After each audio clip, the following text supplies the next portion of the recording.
비가 쏟아지는 서울의 밤거리를 미리의 손이 내 손을 꽉 움켜쥐었다. 언니.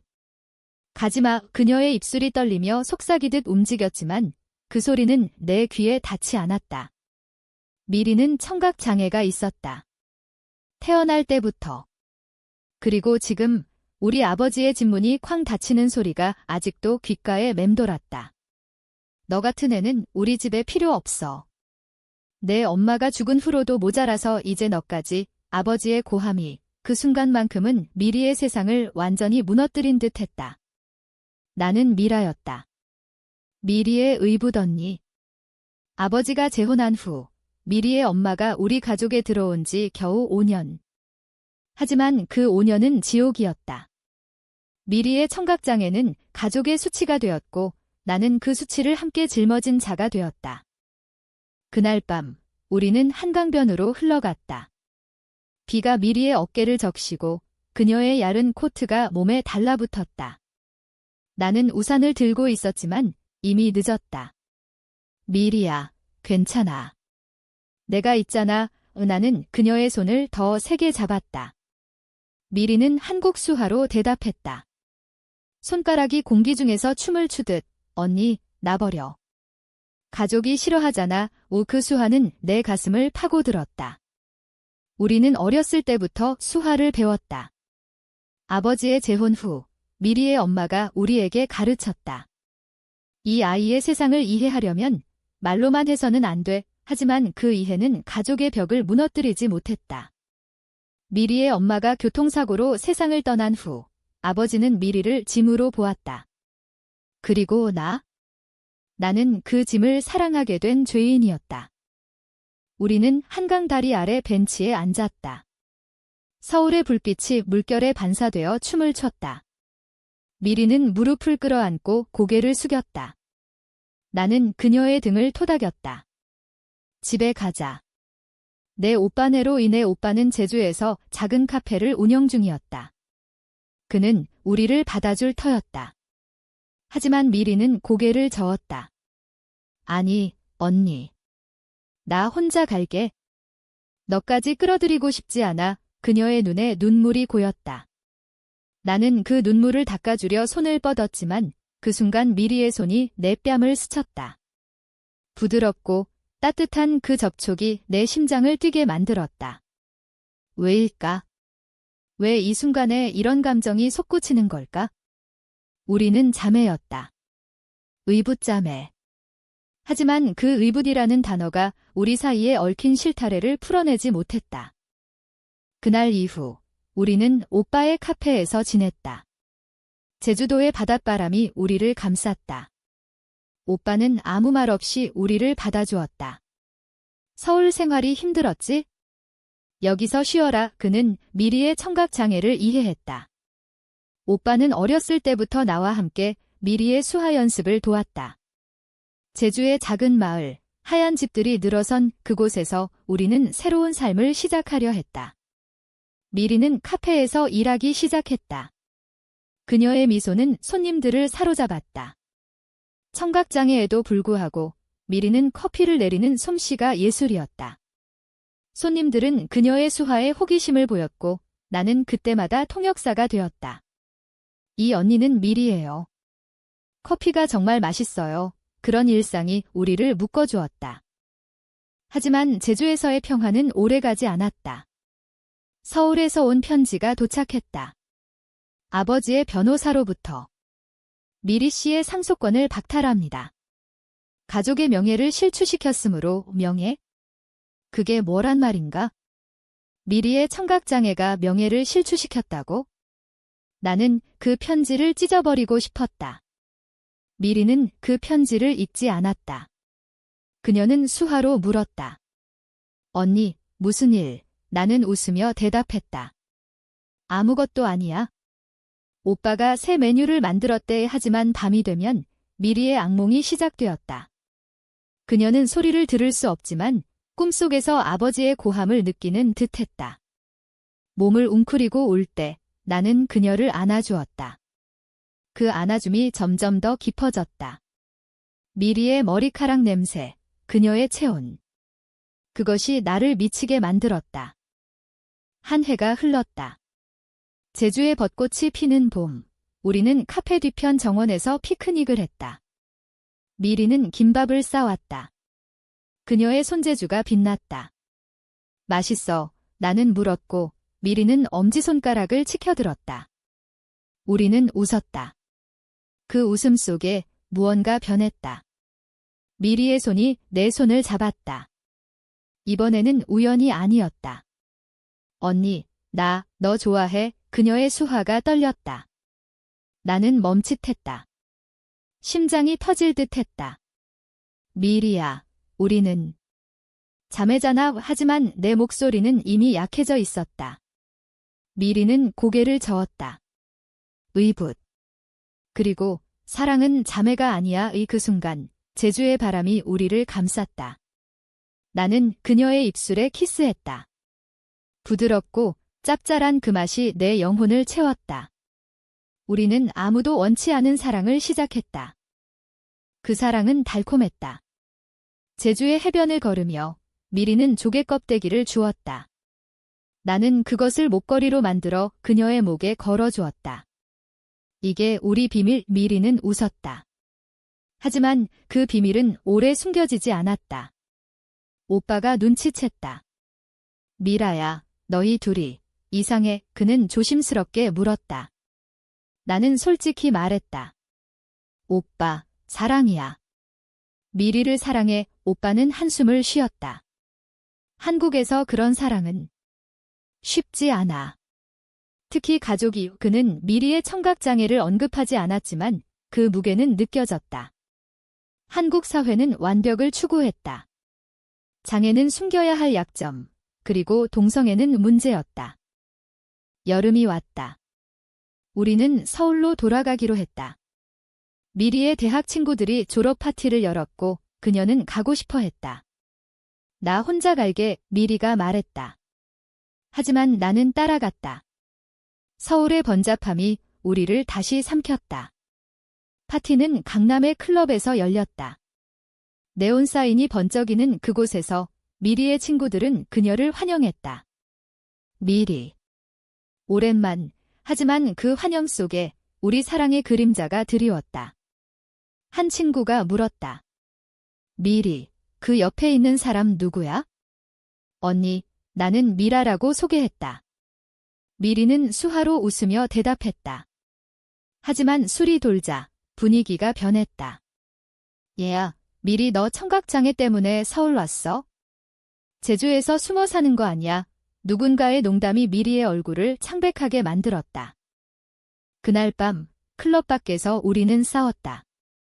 미리는 수화로 소리쳤다. 언니, 왜 왔어? 나 혼자서도 할 수 있어. 나는 울었다. 미리야, 내가 아프면 나도 아파. 그게 사랑이야. 우리는 포옹했다. 하지만 그 포옹은 증인들이 있었다. 미리의 친구 하나가 사진을 찍었다. 다음 날 그 사진이 SNS에 올라왔다. 의붓자매의 이상한 사랑. 청각장애 미리가 제주로 도망친 이유. 댓글은 지옥이었다. 역겹다. 가족의 수치. 한국에서 이런 게 왜? 소셜미디어의 폭풍이 우리를 덮쳤다. 서울의 아파트에서 나는 핸드폰을 던지고 싶었다. 미리는 소리를 들을 수 없었지만 그녀의 눈은 모든 것을 읽었다. 언니, 무슨 일? 그녀의 수화가 떨렸다. 나는 그녀를 안아주었다. 아무것도 아니야. 그냥. 피곤해. 하지만 거짓말은 오래가지 않았다. 아버지의 전화가 왔다. 미라. 내가 미리를 유혹한 거냐? 그 사진 봤어. 당장 집으로 와. 그의 목소리는 칼날 같았다. 한국의 가부장제는 이런 순간에 빛을 발했다. 아버지는 우리를 가족의 오점으로 보았다. 미리의 청각장애는 이미 그의 짐이었고 이제 우리의 사랑은 그 짐을 폭발시켰다. 우리는 서울에 머물렀다. 미리는 대학을 졸업한 후 작은 디자인 스튜디오에서 일자리를 구했다. 그녀의 재능은 손끝에 있었다. 청각장애에도 불구하고 미리는 그래픽 디자인으로 세상을 표현했다. 색채가 그녀의 소리였다. 나는 프리랜서 작가로 일하며 그녀를 지원했다. 우리 아파트는 홍대 근처 작은 원룸이었다. 창밖으로 보이는 거리의 버스킹 소리가 미리에게는 보이지 않는 파도였다. 우리는 매일 아침 커피를 마시며 수화로 대화를 나눴다. 오늘 뭐 할까? 미리가 물었다. 너랑 산책, 나는 대답했다. 그 산책은 우리 유일한 안식처였다. 남산타워로 오르는 길, 케이블카 안에서 우리는 키스했다. 사랑해. 미리 그녀의 손이 내 등을 쓸어내렸다. 하지만 사회의 시선은 우리를 따라왔다. 스튜디오에서 미리의 상사가 불렀다. 미리 씨, 그 사진. 회사 이미지에 안 좋아. 가족 문제라면 조용히 해결해. 미리는 고개를 끄덕였지만 집에 돌아와 울었다. 언니, 나 때문에. 내가 고통받아 나는 그녀의 눈물을 닦았다. 아니야. 이건 우리의 선택이야. 한국의 보수적인 직장 문화는 장애를 용납하기 어렵게 만들었고 동성애는 더더욱. 우리는 비밀을 지키려 애썼다. 친구 모임에서 손을 잡지 않고 SNS에서 서로를 태그하지 않았다. 하지만 그 비밀은 우리를 갉아먹었다. 가을이 깊어지던 어느 날 미리의 옛 친구 지은이가 찾아왔다. 지은이는 대학 시절 미리의 유일한 보호자였다. 미리야, 그 사진 때문에 다들 수군거려. 내가 레즈비언이라니. 지은이의 말에 미리는 얼굴을 붉혔다. 나는 끼어들었다. 그게 뭐 어때서? 사랑이잖아. 지은이는 한숨을 쉬었다. 한국에서 미리 너처럼 장애 있는 애가? 가족도 버렸는데 이제 사회까지. 그녀의 말은 칼이었다. 하지만 지은이는 우리를 돕고 싶어 했다. 내가 중개할게. 상담소 알아봤어. LGBT 커뮤니티, 우리는 그곳에 갔다. 이태원의 작은 카페, 무지개 깃발이 걸린 그곳에서 우리는 처음으로 우리 같은 사람들을 만났다. 커뮤니티 모임은 우리에게 빛이었다. 다른 여성들이 자신의 이야기를 나눴다. 엄마가 나 쫓아냈어. 이혼해라고. 직장에서 해고됐어. 동성애자라는 소문 때문에 미리는 수화 통역사를 통해 듣고 눈물을 흘렸다. 나는 그녀의 손을 잡았다. 그날 밤 우리는 집으로 돌아와 사랑을 나눴다. 미리의 몸이 내 몸에 스며들었다. 너 없인 못 살아. 그녀의 수화가 속삭이듯. 한국의 가을 밤바람이 창문을 두드렸다. 우리는 그 안에서 자유로웠다. 그러나 평화는 깨졌다. 아버지가 서울로 왔다. 우리 아파트 앞에서 기다리고 있었다. 미라. 문 열어. 그의 고함이 복도를 울렸다. 미리는 문을 열지 않으려 했지만 나는 나섰다. 아버지, 왜 왔어요? 그는 미리를 노려보았다. 이 애 때문에 내 인생 망치는 거 봐. 청각장애에 이제 이런. 변태 같은 집. 그의 말에 미리의 몸이 떨렸다. 나는 소리쳤다. 아버지. 사랑이에요. 미리는 제 가족이에요. 아버지는 웃었다. 차갑게. 가족. 내 엄마가 재혼한 후로도 모자라서 이제 내가 미리를 데리고 상속권 다 박탈할 거야. 그리고 경찰에 신고할 수도 있어. 한국의 법은 동성애를 범죄로 보지 않지만 가족 내 부도덕은 사회적 처벌이었다. 아버지가 떠난 후 우리는 무너졌다. 미리는 며칠 동안 침대에 누워 있었다. 언니, 나 사라질까 봐. 그녀의 수화가 약해졌다. 나는 그녀를 안고 울었다. 안 돼, 함께 싸워. 우리는 변호사를 찾았다. LGBT 권익 단체의 도움으로. 하지만 그 과정에서 반전이 일어났다. 지은이가 배신했다. 그녀가 아버지에게 우리 위치를 알려준 것이었다. 미리야, 미안해. 내가 정상적으로 살길 바랐어. 지은이의 메시지였다. 배신의 아픔이 우리를 찔렀다. 미리는 수화로 소리쳤다. 왜? 왜 다들 나버려? 나는 그녀를 껴안았다. 나만 있잖아. 영원히. 겨울이 왔다. 서울에 눈이 내리는 밤, 우리는 명동의 크리스마스 마켓을 걸었다. 불빛이 우리를 비췄다. 미리는 뜨거운 호떡을 사 먹었다. 맛있어. 나는 물었고 그녀는 웃었다. 그 웃음이 우리를 살리려 했다. 하지만 집으로 돌아오던 길, 기자들이 기다리고 있었다. SNS 사진이 기사화된 것이다. 청각장애 여성의 금기된 사랑, 가족 분열의 비극 플래시가 터졌다. 미리는 고개를 숙이고 달렸다. 나는 그녀를 보호하며 소리쳤다. 비켜요. 그날 우리는 도망쳤다. 부산으로. 바다를 보며 숨을 고르려 했다. 부산의 겨울바다는 차가웠다. 해운대 해변에서 우리는 발을 담갔다. 미리의 손이 내 손을 잡았다. 언니, 후회 안 해. 나는 고개를 저었다. 이 사랑이 우리 운명이야. 우리는 키스했다. 파도가 증인이었다. 하지만 기자들의 추격은 멈추지 않았다. 다음 날 아침 뉴스에서 우리 이야기가 나왔다. 사회적 논란, 의붓자매의 동성애 스캔들, 댓글은 독이었다. 장애인도 이런 짓을? 가족 해체의 원인. 부산에서의 나날은 숨 막혔다. 우리는 작은 게스트하우스에 숨어 지냈다. 미리는 디자인 작업을 온라인으로 이어갔고 나는 글을 썼다. 제목은 보이지 않는 소리. 미리의 삶을 바탕으로 한 에세이였다. 청각장애는 그녀를 고립시키지 않았다. 오히려 그녀의 사랑을 더 깊게 만들었다. 그 글을 LGBT 매거진에 보냈다. 반응은 엇갈렸다. 일부는 응원했고 다른 일부는 비난했다. 이런 걸 쓰다니 한국 문화에 맞지 않아. 한국의 유교 전통은 가족을 최우선으로 했고 그런 전통이 우리를 옥죄었다. 한 달 후 우리는 다시 서울로 돌아왔다. 도망칠 수 없었다. 미리의 스튜디오가 위기에 처했다. 상사가 해고 통보를 했다. 미리 씨, 내 재능은 인정하지만 이미지가. 미리는 울며 집에 왔다. 언니, 나 무능해. 그녀의 수화가 무너졌다. 나는 그녀를 안았다. 아니야. 내가 강해. 우리가 강해. 우리는 시위를 결심했다.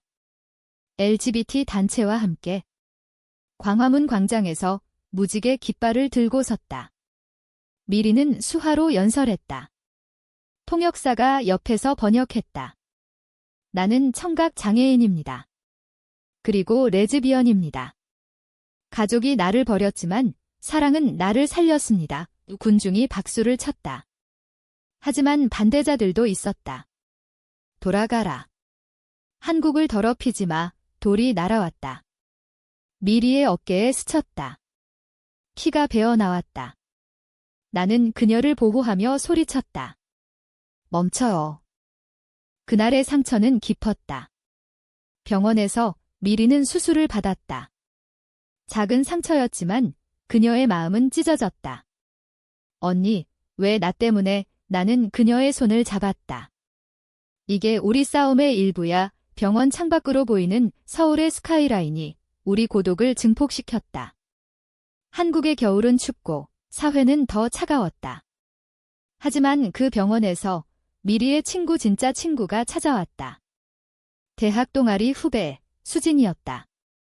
미리 언니, 지은이 얘기 들었어요. 미안해요. 하지만 응원할게요. 수진은 우리에게 꽃을 가져왔다. 장미꽃. 붉은색. 사랑의 상징. 퇴원 후 우리는 집으로 돌아갔다. 미리는 회복 중에 새로운 디자인을 시작했다. 소리의 색채라는 테마. 청각 장애인의 시각적 세계를 표현한 작품. 나는 그걸 도왔다. 밤늦게까지 컴퓨터 앞에서 우리의 손이 스쳤다. 그 스침이 다시 불을 지폈다. 미리야, 내가 아름다워. 나는 속삭였다. 그녀의 입술이 내 목에 닿았다. 우리는 사랑을 나눴다. 창밖으로 눈이 내리는 그 밤, 우리는 하나가 되었다. 한국의 전통 가옥처럼 우리의 사랑은 야은 한 집 문 뒤에서 피어났다. 봄이 왔다. 벚꽃이 피는 계절. 우리의 사랑도 피어났다. 미리의 전시회가 열렸다. 홍익대 근처 갤러리에서 침묵의 사랑이라는 제목. 그녀의 작품은 청각장애와 동성애의 교차를 그렸다. 무지개 색채가 소용돌이치는 캔버스. 손님들이 모였다. 기자들도. 이 작품은 제3입니다. 미리가 수화로 말했다. 나는 통역했다. 박수가 터졌다. 아버지도 왔다. 몰래. 그는 미리의 작품 앞에 섰다. 눈물이 그의 뺨을 타고 흘렀다. 미리야. 미안하다. 그는 수화로 말했다. 미리는 놀랐다. 아버지는 고개를 숙였다. 내 엄마가 나한테 미리를 사랑하라고 했어? 하지만 그는 울었다. 한국 남성의 눈물은 드물었다. 그 순간 가족의 벽이 조금 무너졌다. 하지만 기쁨은 짧았다. 전시회 후 아버지의 비서가 찾아왔다. 회장님께서 미리 씨를 다시 가족으로 하지만 조건이 있었다. 미라 씨와의 관계를 끊으세요. 아버지의 제안이었다. 미리는 웃었다. 차갑게. 아니요. 언니가 제 가족입니다. 그녀의 수화가 단호했다. 아버지는 떠났다. 그 후 우리는 더 가까워졌다. 제주로 다시 갔었다. 오빠의 카페에서. 이제 어떻게 할 거야? 오빠가 물었다. 함께 살 거야. 미리와 오빠는 웃었다. 좋아.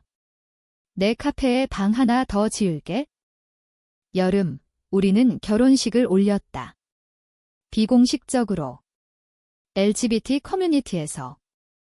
제주의 바닷가에서 무지개 반지가 교환되었다. 미리의 눈물이 빛났다. 영원히 언니 한국의 법은 우리를 인정하지 않았지만 우리의 마음은 법이었다. 하지만 그 행복 속에 또 다른 폭풍이 왔다. 미리의 건강이 나빠졌다. 스트레스로 인한 면역 저하. 병원이 그녀를 불렀다. 청각장애와 관련된 합병증일 수 있어요. 의사의 말에 나는 무너졌다. 미리야, 괜찮을 거야. 하지만 검사 결과는 암이었다. 초기. 하지만 한국의 의료 시스템은 장애인을 차별했다. 치료비가 만만치 않았다. 우리는 모금을 시작했다. SNS에서 미리의 사랑과 싸움, 응원이 쏟아졌다.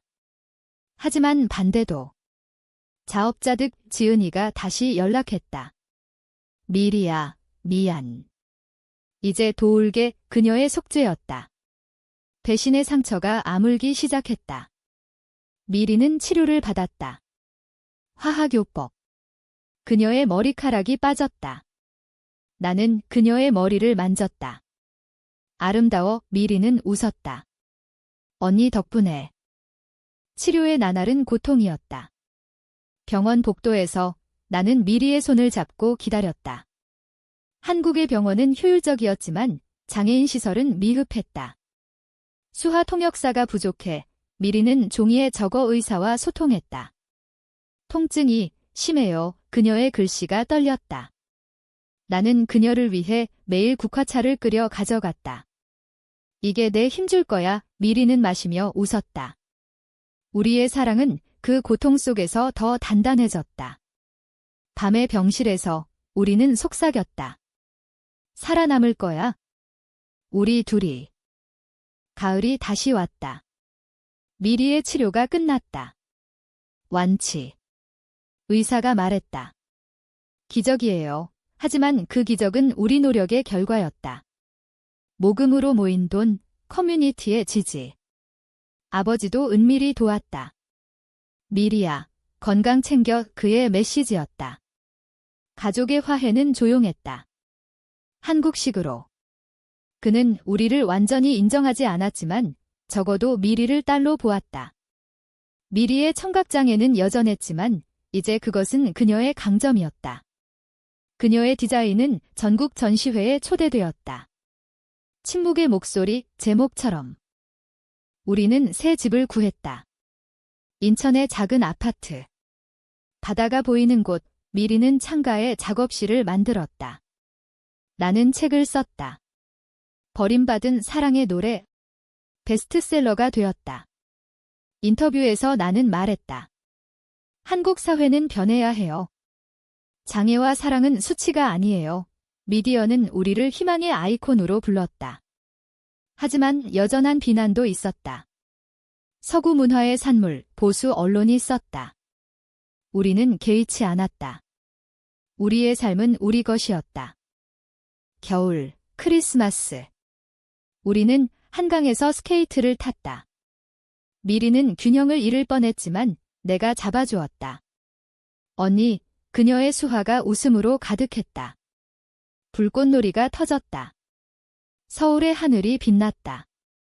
그 빛 속에 우리의 그림자가 하나였다. 새해가 밝아왔다. 우리는 결의했다. 올해는 더 강하게, 미리의 수화가 말했다. 시간이 흘렀다. 2년 후, 미리는 국제 디자인상을 받았다. 청각 장애인으로는 최초.